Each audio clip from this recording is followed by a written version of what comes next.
क्या बताते हैं, कहते हैं एक समय, अब जैसे पुण्यात्मा सारे जीवन में हम जैसी क्रिया करेंगे अंत समय में हमारे वही याद आएंगे। जैसे हम भगवान को याद करते हैं, अब हमें नियमों का मालूम है कि हमारे ऊपर कोई आपत्ति आती है तो हम अपना सिमरन शुरू कर देते हैं। ये परमात्मा ने हमें एक दाव बता रखा है कि जब भी आप पर किसी प्रकार की आपत्ति आवे, उस मालिक ने याद करना शुरू कर दो, वो सिमरन शुरू कर दो सत्य नाम का जो आपको दिया गया है। तो उससे में परमात्मा से हम कनेक्ट हो जाते हैं। ईश्वरीय शक्ति आकर के हमारी आपदाओं को दूर करती है। अब भी हम स्वप्न में भी कई बार ऐसा होता है कि कोई आपत्ति आती है, तब स्वप्न में भी सुमन याद आता है, ज्ञान वो सुमन शुरू कर देते हैं, वो स्वप्न में भी आई हुई आपत्ति हमारी टल जाती है। परमात्मा कहते हैं मौला बैठा बोर से देखे जन की भेड़, और द्वादश कोट जम किंकर धावा, एक नाम की खैड़।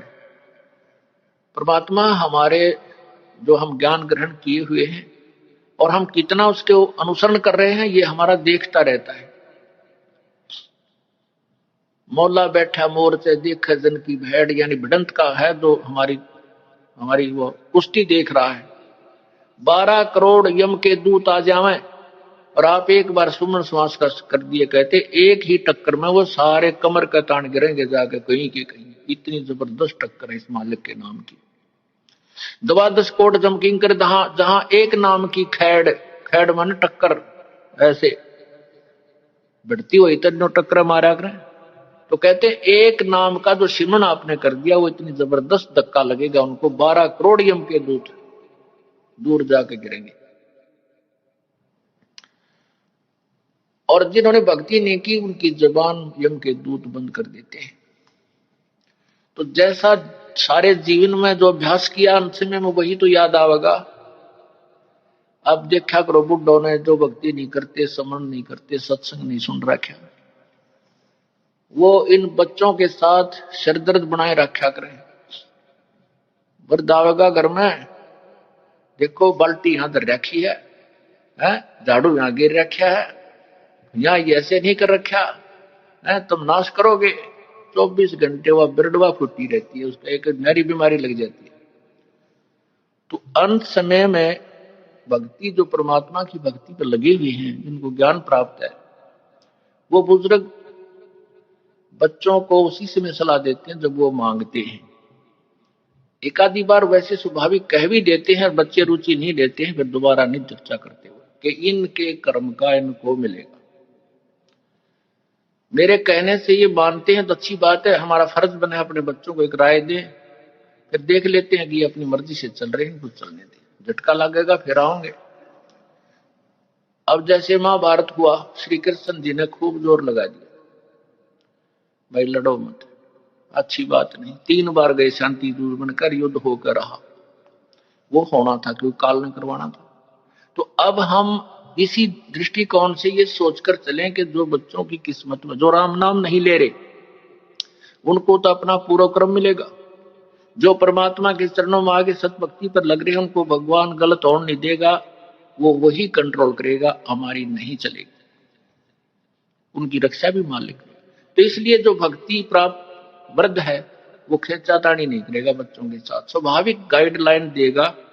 और बच्चे कहते हैं नहीं पिताजी हमें ठीक है, ऐसे ठीक है, तो चुप हो जाता है, अपनी माला लेकर और दड़ मार जाएगा, कपड़ा उड़ कर लौट जा और अपनी भक्ति करता रहे, तो अपना कर्म बना जाए। होना वही है जो बच्चों के भाग्य में है।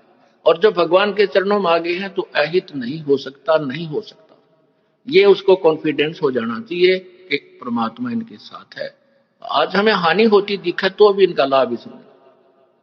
तो इसलिए भक्तिहीन प्राणी में अर्थात वृद्ध में और भक्ति युक्त तत्व ज्ञान परिचित वृद्ध में दिन रात का अंतर हो जाएगा। वृद्धता बुढ़ापा तो आवेगा, लेकिन वो बुढ़ापा सतावे नहीं, फिर भगवान ने याद कौन करे, फिर आवश्यकता समाप्त हो जाती है। परमात्मा इतने सुख नहीं देगा या आएंगी जो हम पहले दिन में अभ्यास करते हैं।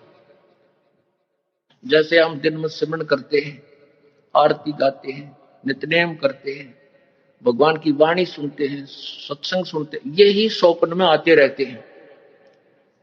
और बाकी हम जैसा भी विचार दिन में रखते हैं वही स्वप्न में आएंगे। अंत समय में वह याद आएंगे।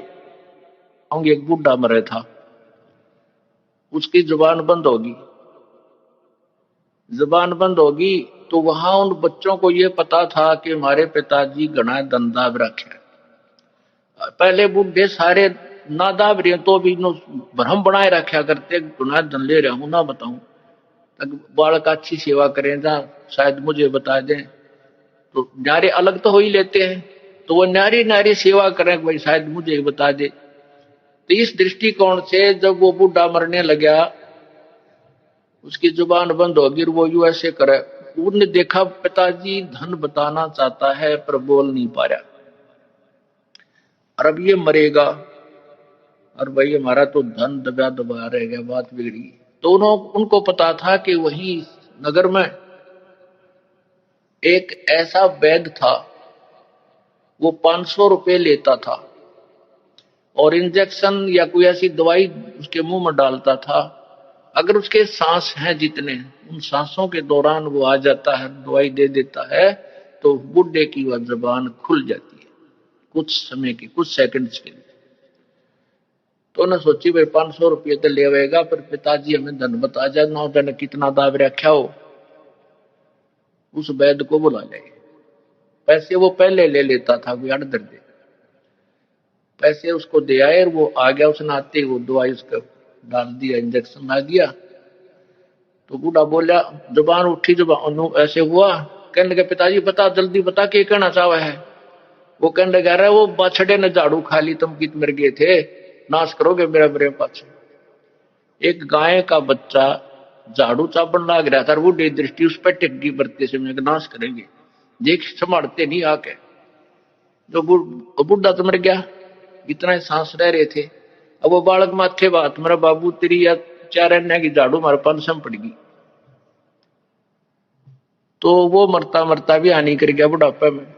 कहने का भाव ये है, जब हम भक्ति से दूर हो जाते हैं, अंत समय में परमात्मा उसी को याद आओगा जो अब दिन रात लगा रहे। हमसे जुड़े रहने के लिए हमारे YouTube चैनल को सब्सक्राइब करें और नई वीडियो की नोटिफिकेशन के लिए बेल आइकॉन को दबाएं। अगर आप ये वीडियो Facebook पर देख रहे हैं तो लाइक जरूर करें और ज्यादा से ज्यादा शेयर करें। धन्यवाद।